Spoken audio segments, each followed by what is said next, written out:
കണ്ണൂർ ജയിലിലെ ശോചനീയാവസ്ഥ തുറന്നുകാട്ടി അന്വേഷണ കമ്മീഷൻ. ജയിലിലെ മിക്കയിടങ്ങളും തകർന്ന നിലയിലാണ്. ചാർലി തോമസ് കമ്പി മുറിക്കാൻ ഉപയോഗിച്ചത് ആക്സോ ബ്ലേഡ് അല്ല എന്നും അന്വേഷണ കമ്മീഷൻ കണ്ടെത്തിയിരിക്കുകയാണ്. അങ്ങനെയെങ്കിൽ മറ്റൊരു ആയുധം എങ്ങനെ ജയിലിൽ എത്തിയെന്ന് അന്വേഷിക്കേണ്ടതുണ്ട്. വിവരങ്ങളുമായി PS അർജുൻ ചേരുകയാണ്. അർജുൻ, അതായത് കൃത്യമായ സഹായം ഈ ചാർലി തോമസ് എന്ന ഗോവിന്ദച്ചാമിക്ക് ലഭിച്ചിരിക്കണം എന്ന് അന്വേഷണ കമ്മീഷനും സ്ഥിരീകരിക്കുന്നു എന്നുള്ളത് തന്നെയല്ലേ? ഇത്തരത്തിൽ തന്നെയാണ് കഴിഞ്ഞ ദിവസം അന്വേഷണ കമ്മീഷൻ പറഞ്ഞിട്ടുള്ളത്. പക്ഷേ ജയിലിൽ നിന്ന് സഹായം ലഭിച്ചിട്ടുണ്ടോ എന്നുള്ളതിന് ഉറപ്പില്ല എന്നുള്ളതാണ് അന്വേഷണ കമ്മീഷൻ പറഞ്ഞിട്ടുള്ളത്. അതായത് ജയിലിൽ അധികൃതരുടെ അടുത്ത് നിന്ന് സഹായം ലഭിച്ചിട്ടില്ല എന്നുള്ളത് തന്നെയാണ് തങ്ങൾ അനുമാനിക്കുന്നത്. പക്ഷേ ജയിൽ അധികൃതർക്ക് കൃത്യമായ വീഴ്ച സംഭവിച്ചിട്ടുണ്ട്.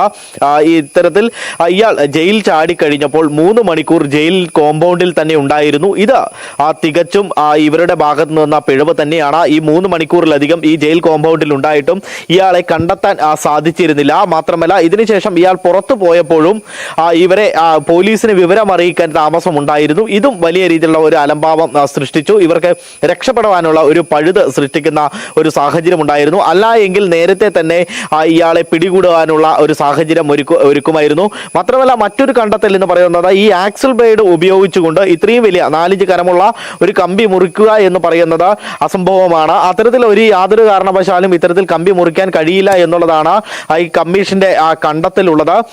ഇതിന് മറ്റൊരു ആയുധം വന്നിട്ടുണ്ടാകാം. ഈ ആയുധം എങ്ങനെ എത്തി എന്നുള്ളതാണ് പ്രധാനമായും നമ്മൾ ചോദിക്കുന്നത്.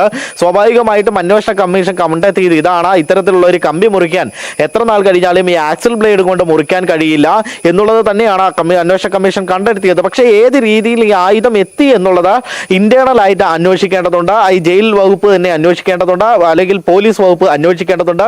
ഇത്തരത്തിലുള്ള അന്വേഷണം നടക്കണമെന്നുള്ളതാണ് ഈ അന്വേഷണ കമ്മീഷൻ പറഞ്ഞിട്ടുള്ളത്. കഴിഞ്ഞ ദിവസം അന്വേഷണ കമ്മീഷൻ പ്രധാനമായും ഈ സ്ഥലത്ത് പരിശോധിച്ചത് ജയിലിന്റെ കാലപ്പഴക്കം, അതേ തുടർന്ന് ഈ ജയിലിൽ എന്തെങ്കിലും പ്രശ്നങ്ങൾ ഉണ്ടോ എന്നുള്ളതാണ്. പക്ഷേ അന്വേഷണ കമ്മീഷൻ കണ്ടെത്തുന്ന ഞെട്ടിപ്പിക്കുന്ന വിവരങ്ങളാണ്. ജയിലിലെ പലയിടത്തും ശോചനീയാവസ്ഥയിലാണ്.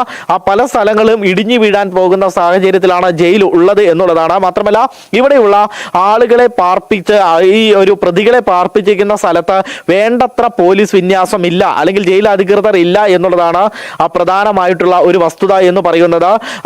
അന്ന് ഉണ്ടായിരുന്നത് കൃത്യമായി തന്നെ ഓരോ പാറാവുകാരനും കൃത്യമായി തന്നെ ചെന്ന് ഓരോ മണിക്കൂർ ഇടവേളകൾ 2 മണിക്കൂർ ഇടവേള വിട്ട് ഈ സെല്ലുകളിൽ പരിശോധിക്കേണ്ട ഒരു സാഹചര്യമുണ്ട്. ആ ഒരു പരിശോധനയൊന്നും നടന്നിട്ടില്ല എന്നുള്ളതാണ് ഇത്തരത്തിൽ കഴിഞ്ഞ ദിവസം കണ്ടെത്തിയത്. ഇത് ഗുരുതരമായിട്ടുള്ള ഒരു വീഴ്ച തന്നെയാണ്. മാത്രമല്ല, ആകെ 4 പാറാവുകാർ മാത്രമാണ് ആ സമയത്ത് ഡ്യൂട്ടിയിൽ ഉണ്ടായിരുന്നത്.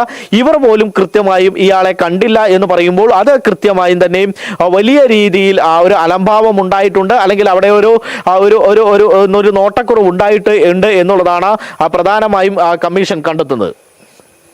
ശരി അർജുൻ, എന്തായാലും അന്വേഷണ കമ്മീഷന്റെ കണ്ടെത്തലിനെ കുറിച്ചുള്ള വിവരങ്ങളാണ് അർജുൻ കണ്ണൂരിൽ നിന്ന് റിപ്പോർട്ട് ചെയ്തത്.